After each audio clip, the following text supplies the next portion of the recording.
We are here to bring you everything and anything surrounding Porsche. I'm Mike. I'm Aaron. And this is P-Car Talk. All right, welcome to another episode of P-Car Talk. I'm Mike. And I'm Aaron. And this is the pre-talk. You will be listening to this while we're at Farron, correct? Yep, they'll fall run, whether he's going to say it in German or not. Nope. Just means driving in German. I speak some American up in here. Yes, he does. American, speak American. That he does. Yeah, we are not French. No, but you'll be listening to this. We'll be in the mountains on this Thursday. While you're listening, we will be actually scouting some of the roads just to make sure the debris is okay and good to go. And then people will be showing up on Thursday. We'll be greeting them, and I should say today instead of Thursday, but this is pre-recorded. And then we'll start our drive Friday morning early, right? Oh, yep. 6:30 meet up and then rolling. So super excited for everybody that's going to be on the trip. I think it's going to be awesome. I think for our first one, we have actually a perfect amount of cars, right around like 10-ish cars. Yeah. It's going to be great. It's not going to be too bottlenecked up. And if you guys ever been on any of these rallies before where there's a gaggle of cars, it becomes kind of like convoluted and kind of a pain in the ass, totally. It does. Well, I mean, not just for the driving aspect, too, when you start going to stopping at the restaurant, and then you have so many people that have to divide bills up. Exactly. And then, so I mean, it's time. neat to have a lot of cars, but it takes away from the driving experience because I've been in some large driving groups, and it really, has an accordion effect as people are passing through because everybody has different driver qualities and driving capabilities. You really need to break those up into like sections. And I think moving forward, I think Aaron and I, don't hold us to this. We're going to limit the number. It's already a limited number initially, but I think we're going to even scale it down. We're not going to say the exact number because we're not sure yet. But I think at any given point, it probably is not going to be more than 30 cars allowed, and we're only going to let 10 cars per heat go out in a sense. And then maybe we can divide it. If they're going to run in the same areas, probably like at least a 10-minute separation, almost kind of like let them get out, let them get going, and then send the next one out. Group B will go out, Group C, all that kind of stuff. I mean, you could have, we could just split the days up. Or just up. different routes or whatever. I mean, obviously 100 ways to do it. Exactly. But that's kind of how it needs. I mean, 10 cars is a lot in a pack anyways. It is kind of a lot. Like if you ever driven even with your friends just in a pack. Yeah, just downtown or anywhere else. Yeah. Or not even like when we do our spirited runs, there's probably like 6 of us. That one that we did. And the Gecko, when we go, like there's probably no more than 5 or 6 cars. And that's probably about the max. Honestly, like on a public road. It's not a closed road. So we'll see. Excited though, anyways, when you're listening to this. Let's go ahead and thank our sponsor, Lori Crawford. Yep. Crawford Realty. Trinity East Lake. Yeah, exactly. Realty. They're sponsoring this month. We want to thank them for that. They sold my house in under 30 days. Record time. Full asking. Fast. And then on top of that, she knows that I was a Porsche guy. She gave me some nice Porsche gifts along with that at closing. So yeah, it's pretty awesome. So when you sell a house, you also get all the the benefits of the equity that you have in it, along with a nice little gift from her. So we want to thank her for that and thank her for sponsoring the show. We'll get into the exact thing a little bit later because there's a topic it ties into what she's sponsored to give away. But let's run into some Porsche stuff, right? Porsche wins 6 hours of Spa GTE Pro, right? Yeah, they pushed pretty hard. There was a lot of weather too in that. So always that Eifel region, Nürburgring, Spa, that area. So did you watch the whole race? Mm-hmm. I didn't. I was getting drunk. Well, yeah. I had free time. It was boys' day. Yeah. So how was it? Was it a good race? It was good. I was surprised. Well, I mean, we stayed in the top. I was really hoping for a 1-2 finish with 92, 91. I just 91 couldn't get by these Aston Martins that they're pretty dominant. What did that car finish at? 5th. Okay. I think it was 5th. So it was a top 5 finish. Mm-hmm. Okay. All the way he was around. Close. I mean, yeah, but 92. Were they leading most of the race? Yeah, for the most part. Okay. So pretty dominant. That's good. I know there was some weather, like you said. How long did it rain for? I think there was the beginning, like the first little bit of it, and then it was kind of just bad enough to run wet tires. Don't remember what tires. I don't remember if they switched to wet. I mean, it was bad, but then it kind of just chilled. Okay. Nice. Well, I mean, at least we're back on the leaderboard, right? Like, yeah, we won something. Yeah, winning somewhere. Yeah.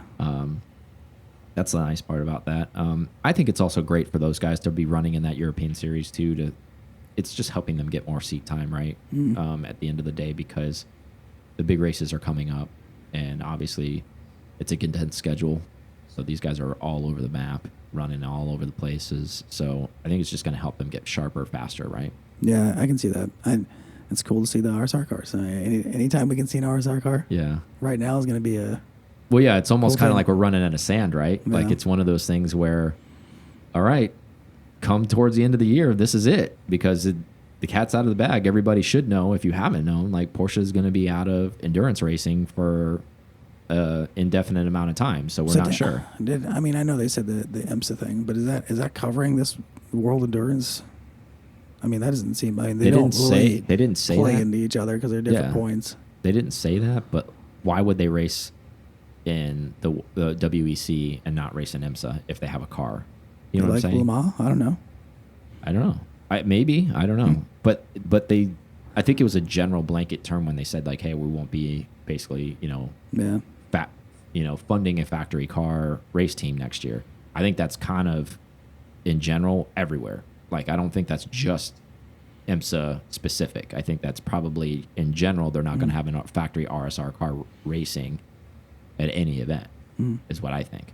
But I guess we'll find out. We'll just have to do all our it'd racing. It'd be really great is if they just surprised us all and decided to race, and we see them in Daytona in January. So something interesting I saw. But you can't really be secretive about that because it's pretty obvious you're going to be at the race because your announcement has to be there. You have to qualify. You have to, you'll be at the Roar. So it's not going to be able to they'll be able to just show up. It's true. So it'll be telegraphed that they're still going to race. And I think you have to make your announcement to race the next year when they made their announcement that they're not racing next year. So I guess it's the fact that they committed to that, facts. I don't think they can just say, hey, oh, by the way, I know it's December, we're going to be there next month. Just kidding. Yeah. One cool thing I did see is there was some GT3 running the Wins livery. I've never seen one on a... Oh, yeah. I actually saw that picture on Instagram. Yeah. Pretty cool. I was like, you're not a Mercedes. What are you doing? But we're German. Still counts, I guess. Yeah. So some interesting news about the Porsche Taycan. Ties into racing. Yeah. Kind of. So they were at the Nürburgring with this car. The Nordschleife. And when I say they, it was just some French journalist. It wasn't actually Porsche with the car, but they were just testing it out, having a fun day essentially on the track for their own journalistic purposes. But during that session that they were out there, they found that this car, actually the Porsche Taycan, was having an overheating issue. So the interesting thing about their overheating issue is it wasn't with the drivetrain or any of the electric motors like Tesla has when they're out there pushing it on track. This is an overheating issue with the battery. And how the battery was overheating is because when you're pushing on the track, obviously there's a lot of braking. Probably a lot of charging. Well, that's where I'm going with this. So on the regen is so strong on those cars, it was putting a lot of energy back into the battery constantly while you're on track, especially at the Nürburgring. I mean, it's a freaking long track. It is. And on top of that, so, further investigation shows that the regen was fully all the way up. Like you can pick layers of regen. So I think that was the reason why the battery was overheating, is because the regen was turned all the way up so it could get as much back as possible. But because it was capturing all that energy and putting it back into the battery so quickly and so often, it ended up heating up the car. Also, it's July when they were doing this. Yeah, it's still warm. Still warm. At least they have a couple weeks of warm. So. Yeah, it's still warm. I mean, even in Germany, it's warm in July. 80s. But I'm not making excuses for the car. I'm just giving information. So that was what they think is was the culprit. Yeah. Now, under a normal, I don't know, even Teslas don't really overheat that much because you're not going to really put them on track. So how many people are going to go to the Nürburgring with their Taycan? Probably next to none. Yep. Next track day, we're going to see Taycans everywhere. Out there ripping. Got meatball numbers on them, roll cages in them, and I see all these electric charging stations in the bays. Harnesses and all this kind of stuff. But I just thought it was an interesting piece of news. Well, I mean, I want your opinions on this. Alarming? I don't know, weird that they would have any issue if Porsche did that 24-hour drive with these Taycans like on the track, that they didn't see anything like that. But remember the operator. Porsche was operating their own car. It's true. So they know the car. Meaning, like, so they might have turned the regen down. This guy was a French journalist. So maybe it was the settings that made this overheat. But even with that case, okay, so even if you are there fully wasn't juiced a up, fire, there wasn't anything else like that. You're right. It would just go. It went into like a limp mode, basically. Yeah, it saved itself. Yeah. So, but my question to you is, okay, most of the people listening aren't pro drivers. Do you ever think that they're going to get in a position where the battery may be regenning and overheating too, and this may cause a problem for them, or this is just kind of a outlier situation because they're on track? Well, I mean, if we think about some of the things we're going to do, mountain driving, if you took your Taycan out in the mountains, you're going to have the same. I mean, you're going to be braking pretty hard. I mean, it depends how hard you're pushing it, but still, I mean, you could have an issue. But I think they know that there's a heat issue because it's going into limp mode, so they know there's a safety. Like, okay, we're cutting off here. We know this is too hot.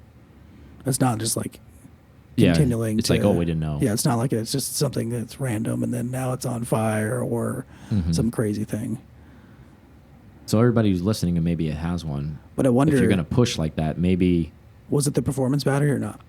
It didn't get into it. That would be the question. It didn't get into it. Because then maybe that makes a difference. Maybe that's able to handle and cool better. It might have been. I didn't get into those details of it. However, what I was going to say is they could, this could be informational if you end up having the car. You could just dial your regen back a little bit. Yeah. But leads me to my next point. Kind of defeats the purpose, right? Because you want regen. Because if you're driving hard, you're going to run through the battery really fast. Yeah, and then that's a smart move. And he was thinking logically. Oh yeah, I'm not saying he was wrong for this. I'm saying he was probably like, "Hey, I'm pushing the hell out of the car. I'm at the Nürburgring. Like, I need to get as much juice back as I can because otherwise the car's going to be down to charge." Was it a 4S turbo S? Did it say? Didn't say. Just generalist. Yeah. Who knows what it was? To be honest with you. But yeah, I think it's a little alarming because it's a little offsetting, in the sense of I think, and Porsche didn't come out with this. This was my solution to say, and the conclusion of the people testing the car, they even admitted they're like, well, we could have probably turned the regen a little bit down, and it probably wouldn't have happened, like the overheating issue. But then again, it underlies the question of if you own the car, do you want to have to compromise that to like turn your regen down when you're driving fast or hard, just so you can still continue to drive hard so the car doesn't go in limp mode, but now you're sacrificing charging opportunity back to your battery. Yeah, but I wonder if it's a giant difference or not. No, but it's probably enough to get you at least to a charging station. I mean, like, we have to be real. There's still like range anxiety with these things. I mean, especially if you go nuts. I mean, we drove it all day, but we didn't drive it to the point where we were in some canyon driving and pushed it all day long to see what it would do. It's true. There's been reports of it doing constant, like, hardcore driving that it does like 140 miles, maybe. Hardcore driving. I mean, pretty much gets what your Turbo S gets. Yeah. I don't think my car gets less than that. But fuel efficient. I think for me, I don't want to say alarming, and it's probably not the right vernacular for that, but interesting, I guess, is the best way to say that. Well, like, it's not a 911, it's not a Boxster, it's not a Cayman, so it's not anything that you would think of to like you said, to put on track or to drive. Well, then that puts. I'm glad you brought that up because I didn't write that down, but I'm glad you brought that up because I want to talk about that for a little bit. So that you said Porsche probably knows this because it went into limp mode to save itself. Okay, well, they're going to use this basic. I'm sure there's going to be changes. Don't get me wrong. Talking about the Boxster and the Cayman that you mentioned, and we talked about that's going to be out in 2022. Those cars are meant to go fast and hard, whether in the canyons or spirited drives or on the track. What's going to happen then?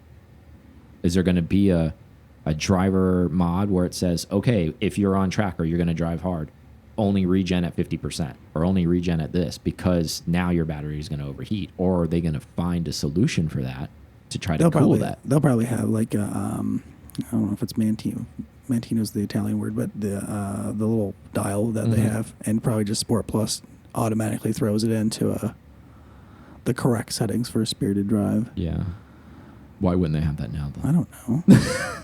I know you're not. I'm just talking out loud. Yeah, I'm I not putting you on trial. I know, but I would I'm just say, saying in general, like if they had, like, because they don't count the Taycan as a like it's performance oriented as far as as the full EV goes, as a sedan goes. Yeah. But it's not.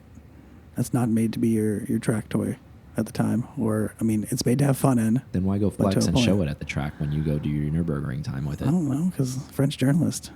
No, not this guy. I'm talking about in general. When Porsche first set their own life just to prove that it wouldn't overheat in the longevity, I guess. But apparently, yeah, you put it in. But you got to be in certain settings. But if you can put it in some a weird mode, then it can. And again, this could have been driver operator error, however you want to classify this. However, that goes back to not being a pro driver. How is that operator error? Like, he's just has it on full regen. That's his error for having it that way. That could have been that car too. Maybe that car battery, and it could have been. Who knows? It could have been. Yeah, speculation. I just think it's kind of strange. You know, this is the first time we're hearing of it, but I'm not saying it didn't happen. I'm not saying this is a hoax, but it is a little bit. You know, when you start stepping this out and start looking further into the line of, we're going to start doing EV stuff through Porsche into their sports cars. Well, they're using the skateboard platform in a sense, probably moving forward on everything. That's just how these electric cars work in general. Once you have a development, you've done the R&D for it, you kind of like plug and play and you throw the shell on it. Well, if that's the case, I mean, I'm sure they're going to have to address this somehow with the sports cars, performance batteries, with the cooling. I don't know. I mean, maybe they came in and the Boxster will get better cooling. You know, maybe there'll be from the side vents. Maybe there'll be some more air coming in. Like the Taycan doesn't have any side vents, so maybe it's gonna be the first mid-engine full EV car. Yeah, I don't know. That's gonna be different things too. I think it's a news enough for people that are, since Porsche's making that leap into the EV world. This brings up enough antennas, at least in my book, to say, okay, well, what kind of really happened here? Okay, we get it with the regen, but that's still, we figured out what maybe they're thinking the problem is. Okay, well, that's the solution is not turn down the regen, in my opinion. Well, it's from an engineering. It's a software. Well, it's two things: a software issue because you're allowed to set it at a certain spec and it overheats, and then in the hardware because it's not handling it. Exactly.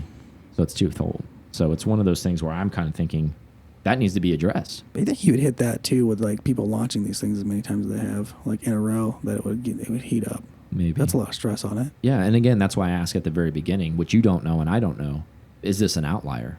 Could be. Maybe this isn't a defective thing. Yeah, needs to do another test. Yeah, Porsche, please investigate and then maybe release an article regarding this and say, hey, this is there's a bad battery or whatever. It was a bad whatever. I'm sure somebody will look into it. Yeah, it was interesting, but probably a Tesla journalist. Out for blood. This thing's a piece of crap. All right, so got a couple cool things to talk about in the second half of the show. Let's take a quick break and then we'll come back. All right. Thank you guys listening to PCAR Talk so much. We appreciate you guys so much. I can't say that enough. Check us out on YouTube. We release videos on Mondays, Thursdays, and Fridays. Help support the channel. Everything we're doing is trying to bring the community closer together. We definitely appreciate that. Also, when you go onto YouTube, if you could subscribe, maybe pass it along, make a comment. We really appreciate that. Again, circling back to pcartalk.com, there is a newsletter created on there. Please put your information in there. That way we can keep you up to date on anything that's coming forward and anything that we're going to be doing moving forward and all the exciting things that are coming out. Now back to the show. All right, we're back from break. So a couple things happened unrelated to actually Porsche as a whole, but a Porsche driver in the Swiss Alps was making a pass behind a caravan, which is English for trailer. Truck, yeah. Tow behind, whatever you want to call it here in the U.S. crashes head on with a brand new Bugatti Chiron. Nobody died, nobody injured actually, surprisingly. So I guess they saw each other enough time. Obviously they were braking, but they still made head on collision. Both front ends of the cars are smashed up. Bugatti survived pretty well, compared to the Porsche. So it just makes you wonder what the rate of impact was. Probably maybe like 30, 40 miles an hour. Maybe 30, I would think. Yeah, crushed 30 or well. less. Yeah. I mean, yeah, the Bugatti did pretty good. Not sure why, but either way, I mean, got to be careful out there. You know, we're going to be on some mountain roads, so you do no double stuff. Yellow crossing. But where a couple things I want to touch on, like the Swiss don't play around, so no. who's ever at fault for this is really going to pay. Oh yeah, dearly for this accident. Because they don't like it being modded, much less you hooning around. Well, they don't. I mean, they're the same place that like murders you on speeding tickets. So, yeah. But I want to talk a little bit actually about not the Porsche but the Bugatti. Can you imagine spending $3.5 million on a Chiron? And let's just because we don't know the exact. They just said it was brand new. Say the guy's owned it for a month. Say he's owned it for 6 months. Whatever, it's still new. Just picked it up dealership, driving a mountain road, and now it has an accident on it. They only made 500 of these. Oh, I didn't even think about it from that standpoint. So now, this is the Bugatti that has an accident on it. So if this guy ever wants to resell the damn thing, Mike's trying to slide in. Hey, bro, so you got an accident there? Yeah. So instead of $3.5 million, now it's only $3 million. Anyways, but what I'm getting at is, can you imagine the devastation this guy's probably feeling right now? He's probably like, "Are you effing kidding me?" Yeah, I did feel a little bit hurt for both people involved because it's not a. I mean, you have priorities of having a fun day, and then that is not a fun day. Not the way to end it. And then, from an insurance standpoint, the diminished value claim that's going to come up on this Bugatti, and if everybody who doesn't know what diminished value is, that's basically like when you have a car. Doesn't need to be high end. I mean, but when it's involved in an accident, it's obviously worth far less than it is afterwards because it has an accident on its blemish.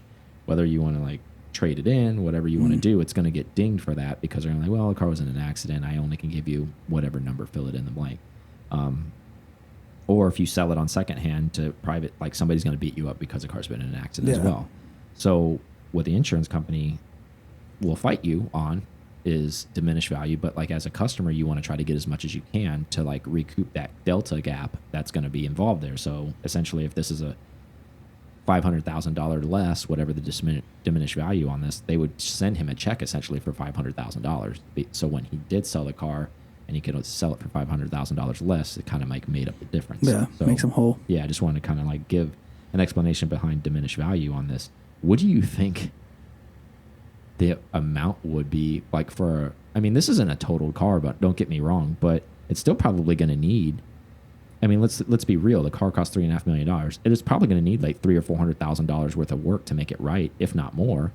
Yeah, driver's side fender was pretty crushed. What do you think on a $3.5 million car this guy gets for compensation is maybe if anything? I mean, I'm sure he will through his insurance company to say, hey, well, here's $700,000 to try to like offset.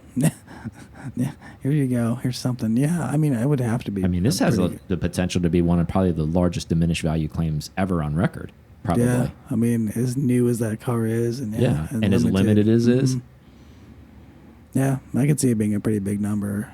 And I'm sure he's going to have to get legal representation because the insurance company's going to fight him because they're bloodsuckers. They're going to pay it up.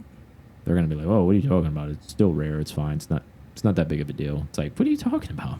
That'll definitely go to court. Yeah, for sure.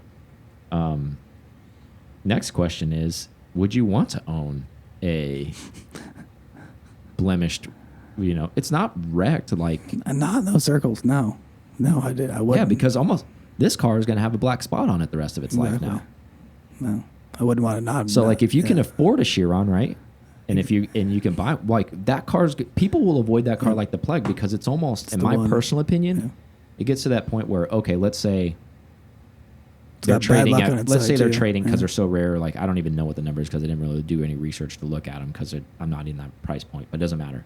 Let's just say because they're all spoken for, they're trading second hand at 4 million to 4.5. Let's say that. Yeah. Because there's the uptick because they're only making 500 of these. Okay. Now this one's worth maybe what he paid for it. Say it's 3.5. So it's worth less than all the other ones on the market. So you're still talking about a lot of money is where I'm going with this. Mm.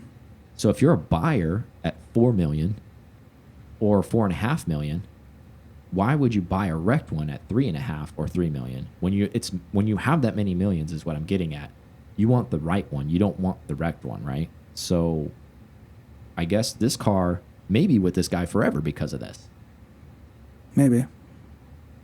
All I'm getting at is, like, I mean, if you have the funds, Mhm. right?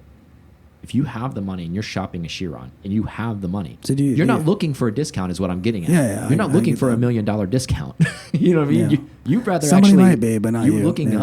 up, you're looking to pay up. Well, no one's going to be. No one's looking for $1 million discount Yeah. who can afford to pay $3 or $4 million for a car, is what I'm getting at. It's true. So the person who can't, so this car doesn't go far enough down, is what I'm getting at, in the line to get to a point where somebody's like, well, I'm really stretching at 3 million.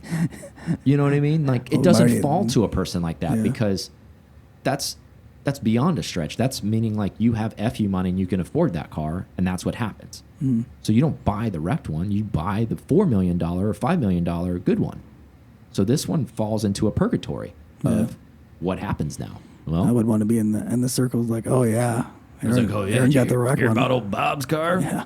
Shit. Sipping whiskey, cigar smoking. Man, I heard about that damn Porsche that hit your car, man. Damn. Yeah, the redneck Swiss guy in the chalet. Yeah, I know. That's him. Exactly. Sipping his cognac. Yeah, so he's a stupid American, probably, huh? That's why I don't buy Porsches. It was a rental car. Oh my God, that's terrible. What if you were like somebody was reviewing the car? I didn't say that, No, but like yeah, if I it didn't was, get into it, but yeah. why would you admit that when you're writing the article? No. But moving on. Oops. Interesting part of news. Porsche, I didn't really say who was at fault in the accident. I think it was kind of just informative, as saying, like, hey, this happened. I think they're still investigating. I mean, the way that I saw it, I thought the Bugatti hit the Porsche, but then I think I read more. Well, in if the you look article. more of the photos, Yeah. it looked like the Porsche might have been at fault. But So now we'll never know. I mean, that's their investigation. It's not our business. Who cares? I just thought it was a nice conversation piece because Poor Porsche insurance is a lot of money. who knows what that situation's like. But Hopefully he's up down there. Yeah. Got good stuff. So Porsche Design is offering a customizable wristwatch on their configurator now online. Okay. They're claiming, now this is Porsche saying this, that there's over 1 million different ways to configure the watch. I'm not calling bullshit on this. However, how is that even possible? To have 1 million different options on a wristwatch. There are only so many pieces to a wristwatch. Lots of colors involved in here. There must be. I mean, I guess if you start trying to do the multiplier, it's like, oh, you can do like a purple band with this and that. Like, There's got to be maybe a you could different start color like in a stitch, different color in a timesing that band, number by different color in X-fying a it. buckle, different color in a bezel, Yeah. different color on the hands, different color. I mean, No, I know it. face. I'm not saying it's not possible. But I'm saying it's like, who sat around and did that math? and then multiply somebody. Yeah. Well, it sounds like a number. Like, what can we get to? Can we get to 6 figures? I like Yeah. that. Well, this is 7. 7. Yeah. But anyways, the point of that is, so essentially you could go on, get a chronograph, and to match whatever car that you own. Well, that appeals to what we all love in the Porsche community, and that's limited and one of ones, and Exactly. so that's cool. That's Yeah. cool that they're doing that. You got your Porsche T-shirt, Porsche watch, Porsche Yeah. sunglasses, Porsche hat, Porsche socks, underwear. Got it Yeah. all now, and it all Can't- matches your car. It's all Can't- guards red. Can't go fast. All guards Allowed red. Done. it. If you ever do that, that'd Be be like great. Joey from Friends, just got like everything on. Like, what's up? Just hanging out. What's up? Yep. So did you configure any watches or? No. Okay, just wondering. So prices range from $6,000 all the way up to 12.5, depending on your spec. But I think it's interesting. I like that they're doing this. Did it say movement type? It's a Swiss movement. It didn't get Swiss. into the jewels or any of that stuff, but it's all Swiss movement. They're good watches. Don't get me wrong. It's almost like anything, right? With Porsche, like if you go get a GT car, or you pick a certain color or whatever you're doing, now you're really minimizing your resale market, in my personal opinion. Like, I love modifying cars. Don't get me wrong. Paint to sample green metallic is not going to be a watch everybody else wants. It's like oak green metallic with a white bezel and this and that. Not saying that you want to resell the watch, but like, that's a hell of a commitment if you're trying to match your car to your watch, and maybe the watch goes with the car. I don't know. Is that like a new thing that might be happening? Like an IWC thing. Hey, it's coming with a watch too. Yeah. Price is up. Yeah, 10 grand more. By the way. Yeah. Well, I don't want your watch, so give me 10 grand less. So do I still get the watch? Exactly. Well, what am I supposed to do with the watch? Goes with the car. It's memory. But anyways, Something I think to it's talk about. interesting. I mean, that's right in like Rolex territory money if you're a watch person. Yeah. The 6 to 12 grand-ish. You could use You know, obviously you can get way more expensive Rolex, much more. I mean, I know that, but I'm just talking about standard, maybe sub. It's in that wheelhouse. Mm-hmm. Would I'm asking you as a person, would you rather a Rolex or would you buy one of these? Is it gonna be a 1-on-1? It could be. I don't know. I mean, I could see where the 1-on-1 is the appeal, because I wouldn't have to be. I like the idea of the 1-on-1 because, you know, We have two friends. We have two friends with the same watch, and we don't. We have a decent sized friend group. Exactly. So yeah. So that puts that in shocker, because perspective. Rolex is in business to make money.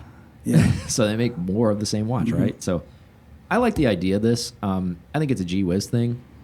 But I think if you're a watch person and you're into it and you're really into Porsche, I mean, they're great watches. They're great movements. Don't get me wrong. Do they carry the same weight as maybe like a Rolex or one of those, higher brands like a Patek or something like that? No, they don't. But I mean, the guts are very similar. Yeah, I mean, I wonder if I'm not saying they're the same, but they're very similar. I know Rolex does its own thing in-house. I get all that stuff. I understand. I'm a pseudo watch person. Know enough to be dangerous. I think it's neat. I don't know how many people are going to take advantage of this, but I think it's neat. I think that's their aim, though, is scalability on there. Because they always have like different watches, but this is a way to have a lot of different watches and not have to have a ton of different actually carry a ton of different inventory. For this watch is very similar to this, but it's a different color. This is very I think similar to it's this. shocking, but I like the older Porsche design watches, like from the 80s and the 70s. Shocker. Like, I like air-cooled cars. I like those too. Like, that's half price right now. Yeah. Interesting. But anyways, enough watch talk. I'm going to segue into our giveaway, like I said earlier, it would be, which is a watch. We do giveaways. That's a So, hey, why don't you tell them what we're giving away this month, and so it's who's eligible to win. So what we're giving away is I think it's Porsche Performance. I don't know if that's the right. I can't remember the right title for the watch, but it's a watch. So Swiss movement. It's a Swiss movement watch. It's a 43 millimeter size. Good looking watch. It's got 3 bands. It's got a black and red stitch band. It's got two other bands that are, one's like a triple colored nylon band, and then the other one I think is just black. But anyways, so it comes with those 3 bands. It's got its own little booklet. It comes with its own little Porsche box. It's pretty cool. I mean, I think it's retails like Porsche 500 or something like that. Porsche design watch. Yeah. Very nice, classy watch. How do they win? So you can win if join the P-Car Club. How do I do that? And then so go on the website.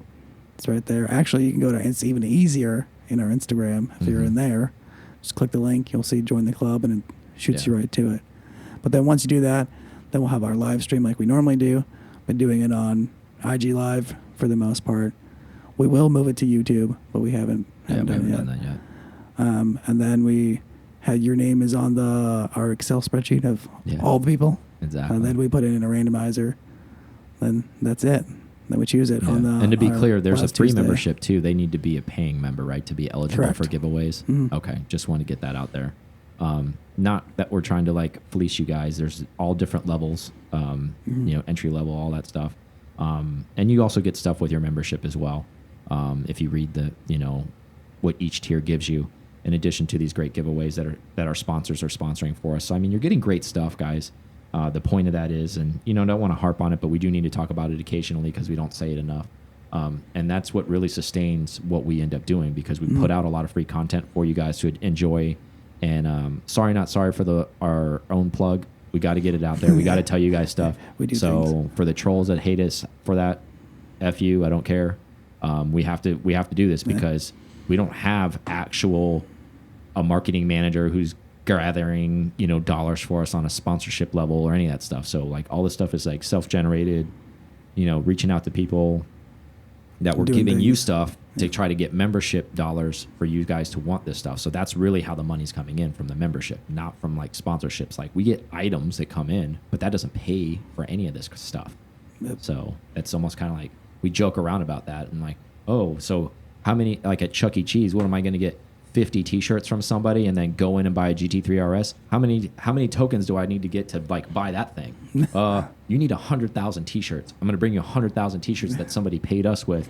I know it's a joke, but that's kind of like how like our life operates behind the scenes. It's like, well, I'll send you guys some decals and some like car wash stuff. It's like, awesome.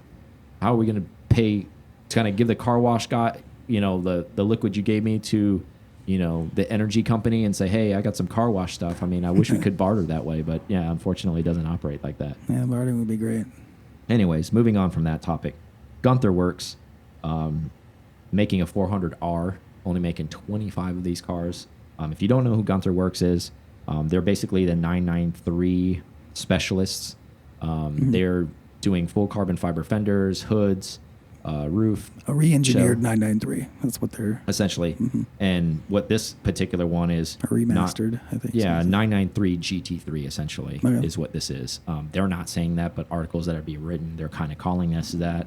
It's a 4-liter air-cooled motor with 425 horsepower. Car weighs 2,600 pounds. The claim is that the car went around Laguna Seca faster, 1 second faster than a brand new GT3 RS.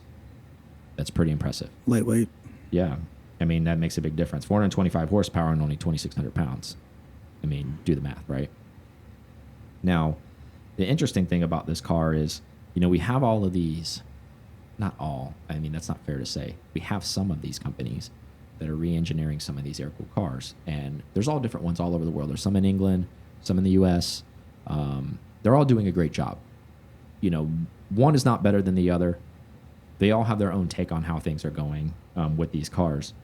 What's your general feel about these companies that are doing this stuff to these air-cooled cars? Do you like it? Do you love it? Do you think it's too much? I don't know. Do you think the price is too much? How do you feel about all of that? I was thinking about this this morning, and I think because when we posted something for Gunther Werks, it's almost like, I mean, not that Singer has been the first to start restoring this stuff, but I feel like Singer went to that vintage feel and kind of like showed the world like, this is what we do. And then after that, anything else, even though it's different, it's just not a Singer. And I don't know how that, maybe that goes to show for their branding and their longevity and what they're doing. Yeah. I mean, the 993, the Gunther Werks stuff is more like they went from looking at Singer and doing a vintage build to looking at the 993 and doing as modern of a build as they could.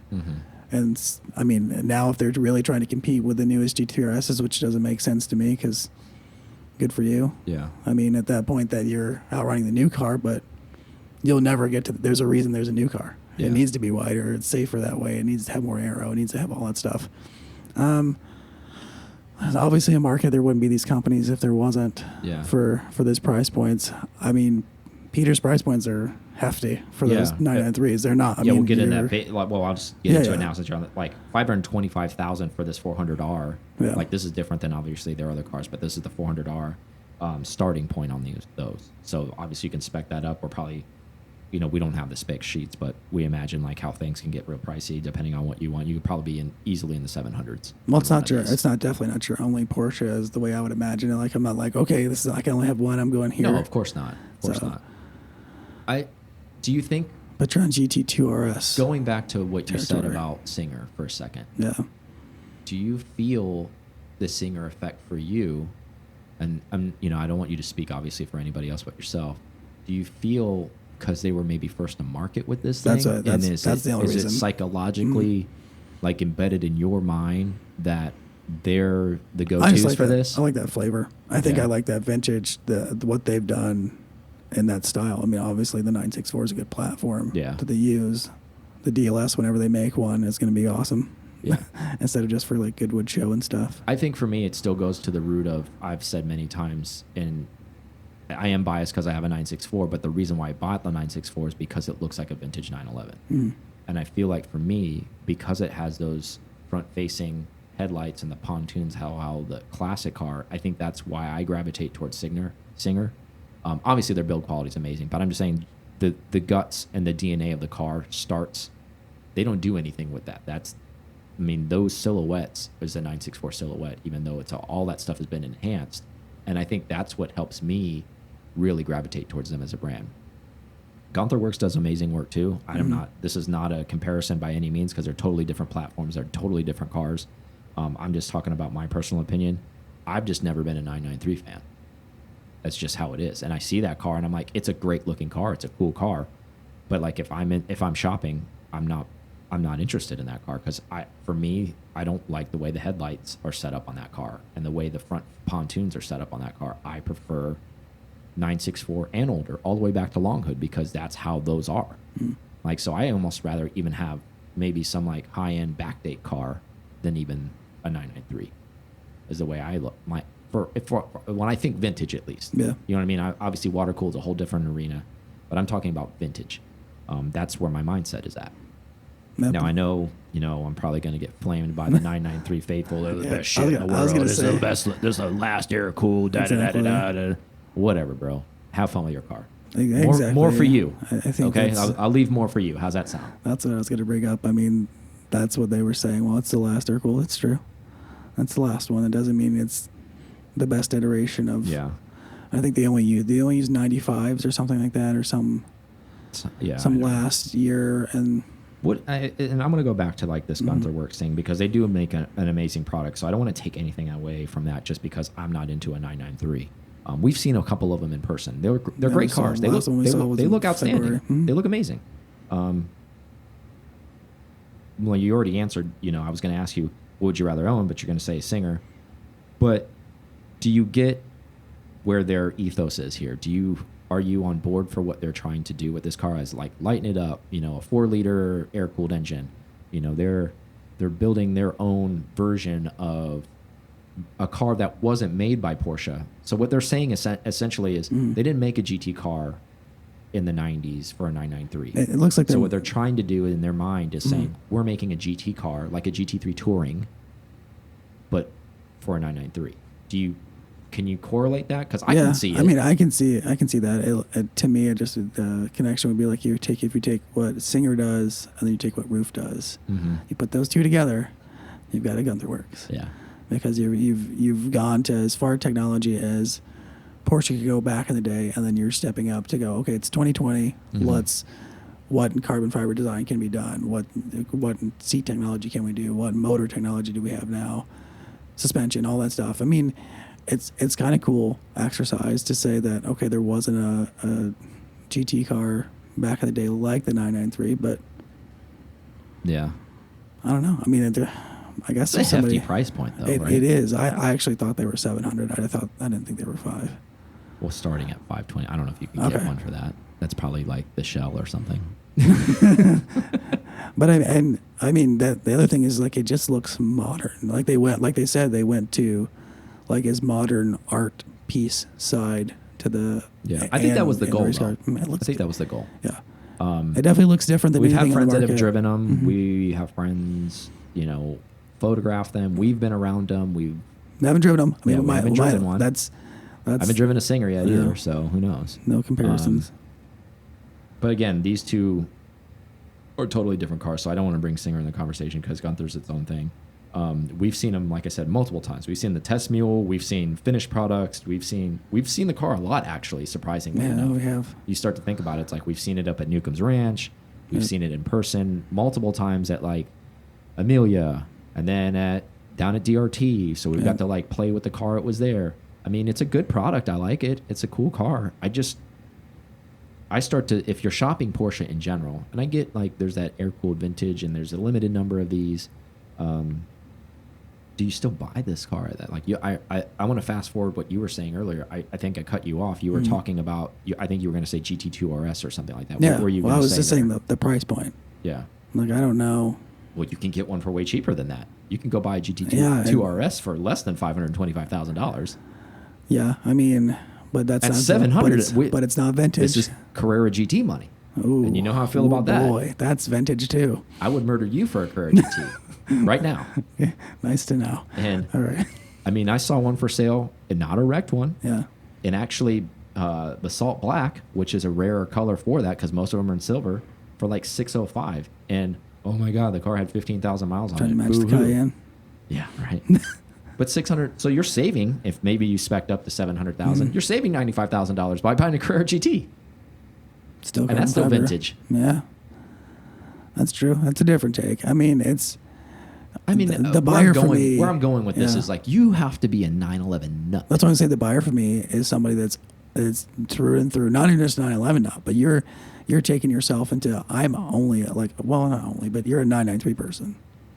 Well, I think I agree with that, and one step further. So now, like, maybe like you're a 911 nut, you're an air-cooled nut, and you're a 993 nut. So you have to be all three of those things, I think, for this car to be your holy grail. Because otherwise, if you're just a Porsche nut in general, and you love everything from the brand and you respect everything that they make, how could you not be shopping a Carrera GT?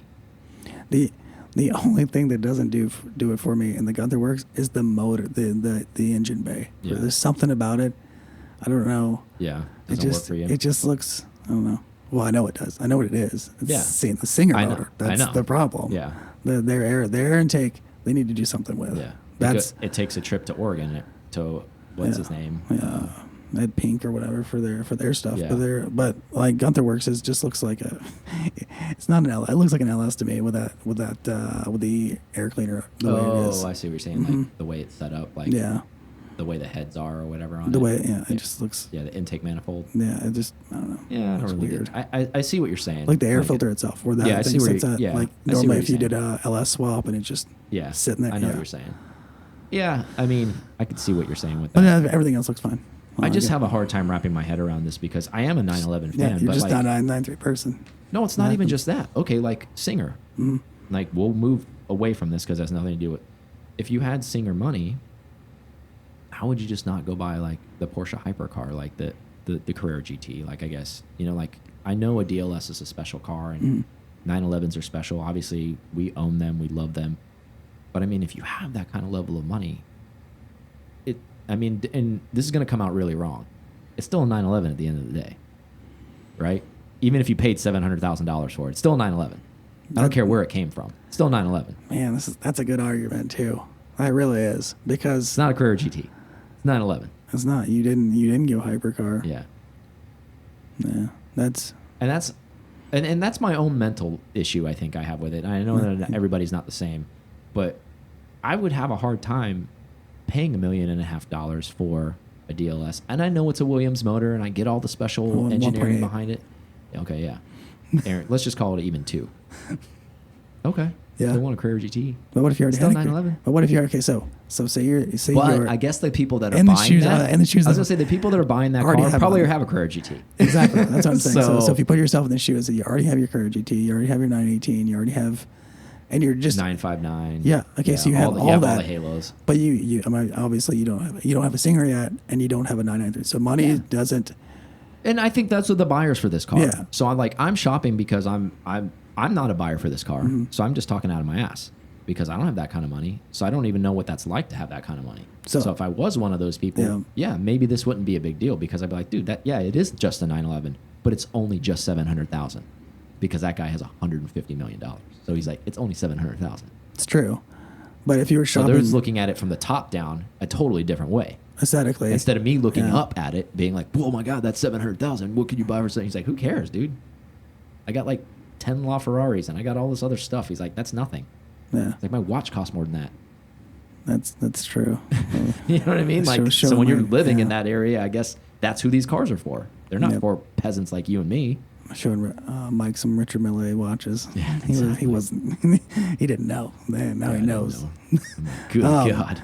Well, I'm saying so set all that up, and you're in those shoes. Do you Singer or do you Gunther Werks? I'm Singer still, 100%. I'm DLS Singer if I'm FU money. If I'm, $250 million yacht money, yeah, I'm buying a DLS. Yeah, I don't know. It's just something about the Gunther Werks car doesn't strike it. It doesn't strike me as I don't know, as emotionally. Well, I don't know how to explain it. It probably doesn't help that you and I have toured the Singer facility too. So like we're all the bonds are there. Like we have friends that worked for Singer or currently work for Singer. Like we're invested mentally there. So I don't think it's a fair shake. Like we don't really know anybody at Gunther Werks. We don't really talk to anybody at Gunther Werks. So like there's no friendship, there's no emotional attachment. So there's a little bit of that too. And you and I are both 964 fans, so there's that. That's true story. Anyways, interesting topic, expensive ass car, great stuff, right? So like I'm glad that they exist. I mean, it gives us something to talk about. It gives some rich people's things to buy. So, have we seen one that's not been at a show? Have they produced things? Are they out in the wild? Gunther Werks? Yeah, that green one that was at DRT, that's a private owner's car. Okay, I wasn't sure. That's a private owner's car. I just know that I've seen them. Yeah, he owns that car. That's his car. That was a commission build. That's his car. That's cool. I mean, he wasn't parading that around just for the company. I mean, it's probably a little bit of both, but like he owns the car. Okay. Yeah. So they're out there. But anyways, great stuff. I hope you have a great weekend. I know we will be because we're in the mountains right now. So, and hopefully you can join us next year. Yep, there will be a 2021 for sure. Don't miss out because again, we're not kidding when we were going to scale down. I think we said 50 this time. We didn't get 50. And we know that for the first time. And we're actually really glad we didn't get 50 because we would have been drinking from a fire hose. Yeah, well, yeah, especially with everything being the way it is now. Yeah, and then, so join us the following week. We'll do a recap of the weekend and all that great stuff and tell you how great it was and all the stuff. And hopefully everybody's going to be safe and we don't have any issues. But we love you guys, and we'll talk to you on the next one. See ya. Thank you so much for listening to this episode of PCAR Talk. Connect with us on Instagram at PCAR Talk or online at pcartalk.com.